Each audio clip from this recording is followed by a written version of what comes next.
In today's video, the new jobs report stuns economists, Trump scores a huge win with small business owners, and Pam Bondi drops a bombshell announcement. So let's start here. Trump is crashing the stock market by 20% this month, but he's doing it on purpose.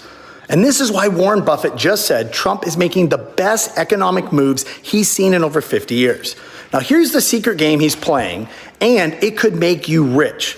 So why is he doing this? To push cash into treasuries, which forces the Fed to slash interest rates in May, and those lower rates give the Fed the ability to refinance trillions of debt very inexpensively. It also weakens the dollar and drops mortgage rates. Now, it's a wild chess move, but it's working.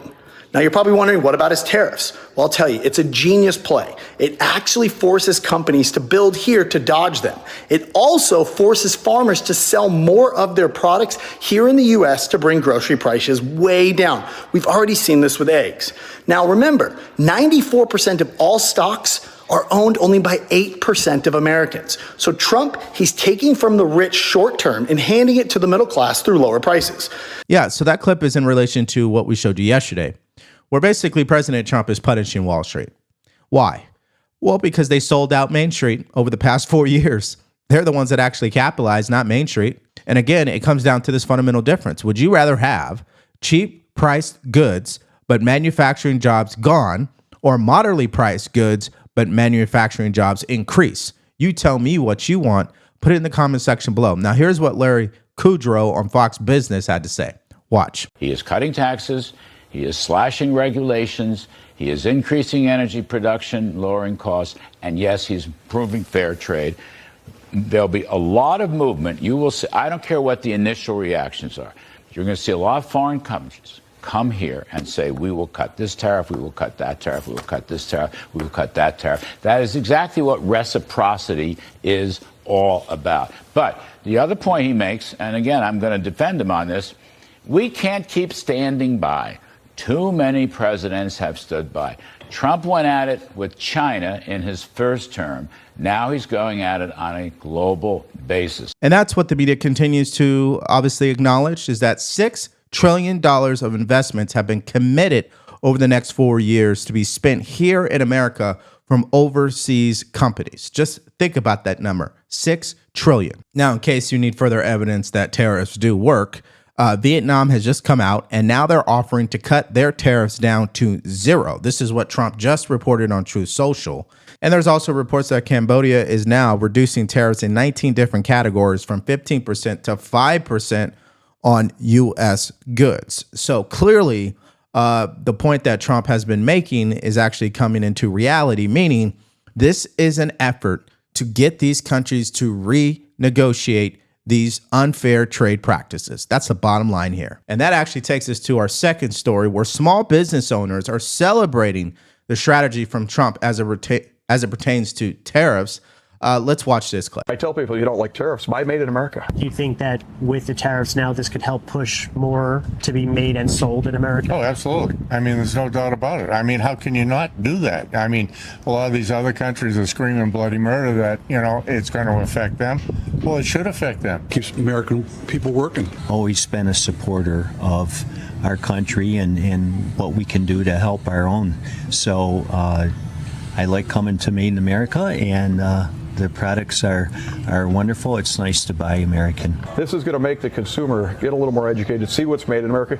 If it's not, I think somebody is going to be sharp enough. We've got some sharp people that can use new technologies to make products, and this is going to force that to happen, I truly believe. So again, you have competing reactions, right? Small business owner, entrepreneurs, they love this across the board, generally speaking. Of course, there's going to be outliers here or there that will see the negative impact to their business in regards to Trump's strategy. Secondly, you also have people who don't like the fact that the stock market has declined, affecting their 401k. But we also know that 401k is a long-term strategy. And third, you have what the media wants you to believe, which is a lot of fear-based rhetoric. Now, here is another business owner applauding President Trump on his tariff strategy. The shrimpers here like tariffs because they say they will save their jobs and save their entire industry. We have to remember that more than 90% of shrimp consumed in the United States is imported from overseas, and the American shrimpers say they just can't compete. Let's bring in Leanne Bosarge, who is the 5th generation of her family to be involved in the commercial fishing industry. Leanne, what would happen to American shrimping without tariffs? Well, the U.S. domestic shrimp industry has been on a downward trajectory for decades now as a direct result of the unfair trade in the overseas aquaculture industry for growing shrimp overseas. And these tariffs threw us the lifeline that we needed to hopefully live to fight another day in our industry in this country. Again, I feel like I have to repeat myself because yesterday I showed you how Nancy Pelosi agreed with what Trump is doing as far as tariffs are concerned with China. And now we have a clip of former President Obama also agreeing with this strategy. Take a look. We had a tire case in which they were flooding us with cheap domestic tires or cheap Chinese tires. And we put a stop to it. And as a consequence, saved jobs throughout America. I have to say that Governor Romney criticized me for being too tough in that tire case. Said this wouldn't be good for American workers and that it would be protectionist. But I tell you, those workers don't feel that way. They feel as if they had finally an administration who was going to take this issue seriously. Yeah, so this is just a classic case of hypocrisy. When President Trump applies tariffs, everybody loses their mind. But when it's other people, it's all good. And so the bottom line here is that for Democrats, this is a major blow because small business owners are definitely supporting what Trump is doing. And speaking of Trump, he just scored a huge win today when the new jobs report was released this morning. Let's hear that. The March jobs report just released moments ago telling us that the U.S. economy added a stronger than expected 228,000 jobs last month, and as the unemployment rate changed only slightly, now at 4.2%. Matt Egan, back with us. Okay, what does this mean? Well, Kate, this is good news because it shows that the jobs market was in good shape in March. I think the bad news is there are growing fears that this was March. That this was March and that this unfortunately may not last because of the trade war. More jobs than February and January. 228,000 has happened because more jobs are being hired in the private sector and government jobs are coming down. Now, during the Biden administration, it was the other way around. More government exploded, right? More hirings in the federal government, lower hirings in the private sector. That's just the bottom line to it. And that's why you're seeing that number jump up there. Now, here is the U.S. Secretary of Labor and what she had to say about this. I can tell you this right now, what we're seeing was positive. We blew it out of the water. Even all the economists that looked at this thought we were going to have a depressed jobs report, and we didn't. So that's a testament to the president, the economic output that he is doing. Look at the Rose Garden that we had the other day. Who was in the audience? It was all the American workers. We had our Teamsters there. We had our United Auto Workers there. We're seeing those investments pay off, and I would expect that to continue. Now, when you think about both sides of this debate, because we know narratives exist in this world, from the Trump administration side, this is positive news. From the side of Democrats and especially the media, they're going to try to obviously twist this into their narrative that Trump is continuing to crash the economy. Now, that's not just me saying it. They're saying it this morning on Morning Joe. Take a look. I think we're seeing something really remarkable right now, which is a historical rarity, which is in Donald Trump, a wannabe dictator who makes the trains run late, who makes tickets more expensive, who depletes your savings that you would use to buy those train tickets. The whole promise of this kind of authoritarianism is the trains running on time. This is chaos. This is, what was it, $5 trillion we heard wiped out since the inauguration. That's $15,000 per American on average. So, and for what, right? This is a president who's running an economic policy now based on kind of bullying and domination, as Jillian was talking about, a kind of pain and a pleasure in inflicting this pain, and we're going to have necessary pain. It seems to me that every day we have to remind people of this information. In the year of 2022, the S&P 500 declined by 20%. I'm just rounding it up. It was 19 point something, okay? Now, media doesn't talk about that. Downturns in the marketplace happen. Trillions being wiped out from the stock market happens, okay? Now, obviously, reasons are different here, But the bottom line is they're wanting to push fear. And that doesn't really help anybody right now. Now, this takes us to our next story, and that is Pam Bondi. She dropped a bombshell announcement this morning in regards to arresting more MS-13 gang members. Let's hear that now. Today, we're here to announce the arrest of 3 more MS-13 gang members who were in this country illegally, and they were in Florida. And we will be reviewing them. They've all been arrested for first-degree murder. We will be reviewing them to see if we will seek the death penalty. This has been a long-running investigation that started in 2015. Last week in Virginia, you all saw, we arrested one of the worst MS-13 gang members. He was one of the top 3 leaders of MS-13 in our entire country. He was living right in Virginia, half an hour away from D.C., in a nice apartment complex with normal neighbors, bicycles in yards. They are living among us because they think they can get away with this, and they cannot.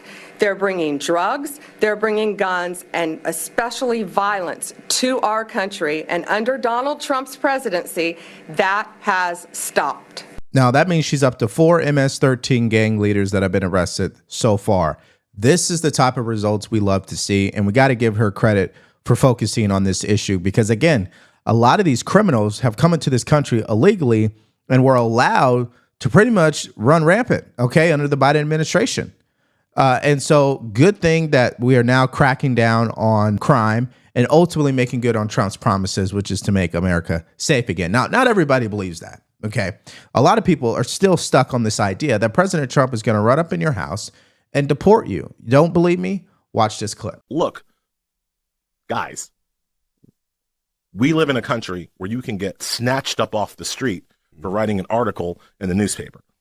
And as a person who writes articles in newspapers, this is something that has really worried me and really changed and affected how I think about my job and my life. And we can say, well, it only happened to green card holders. Yeah, now, so far, how long before it happens to me? I'm an American, so I was born clean. As I think about my career, when I'm doing book events now, I have security. Yeah. Right? Which is not something I did for my first book. Right? But carefully, I use all of my legal skills when I'm writing about Musk to be very careful about what I'm saying, because I know that he will sue people and he will go after people. Yeah. So you're saying that he would sue people in the same way that Democrats are doing to President Trump right now? Because every executive order that he has issued, someone has brought a lawsuit against it. So, I don't buy that as a, argument that, I got to write carefully because I'm going to get sued. I mean, it's as if Democrats love to make up stories in their mind about why the world is falling apart. Okay, at least on the conservative side, the bottom line for us when we wake up in the morning is I got to get up and I got to do what I'm supposed to do today. Take care of my family, provide, and keep pushing forward. Democrats, on the other hand, they wake up in the morning looking to almost commit suicide because they look at the Trump administration as the end of the world. Now, it also doesn't help when the failed presidential candidate, Kamala Harris, comes out and claims that she told you so about President Trump and these nightmare policies that he is enacting. Take a look at this. We are seeing organizations stay quiet. We are seeing those who are capitulating to clearly unconstitutional threats.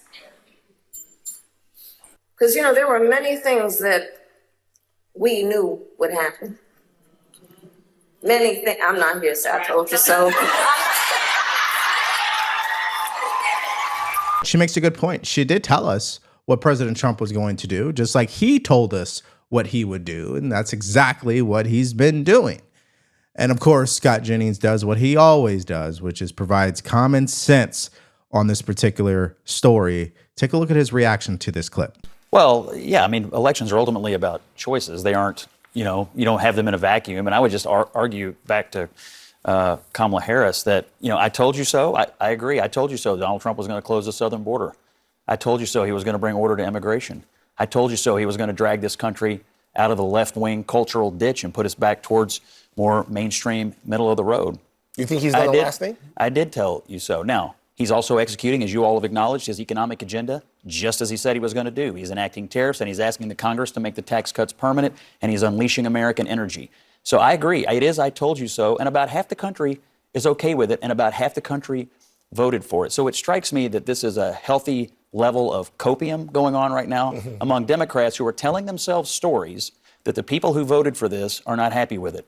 The vast majority, if not everyone who voted for Donald Trump, is some level of happiness ranging from 9 to 10 on the happiness scale. Completely disagree. Now, how do we know what Scott Jennings is saying is true? It's because all you have to do is look at the president's approval rating. It's floating around 49, 50%, depending on which poll you look at. I mean, CBS a week ago had him at 50%. So again, I'm not too sure that Democrats want to continue to use the narrative that people have remorse and they can't believe what Trump is doing. No, this is exactly what we voted for. No question. I think that you're seeing, we've talked about it on the show tonight, a large number of people that are expressing consternation with what they see happening to the country financially, with like Laura Loomer being in the White House. I think the I told you so doesn't necessarily have to do with specific policy points that President Trump laid out. It has to do with how the country would fare overall under Donald Trump. And if people are going to be in financial ruin, or God forbid, if there is a recession, and the chances of that seem to be going up every day, then I told you so is going to be very, very prophetic from Kamala. So the one thing that a lot of Democrats and definitely the media continues to whiff on is that how are you going to judge a president based on 114 days? That's not enough time for anything.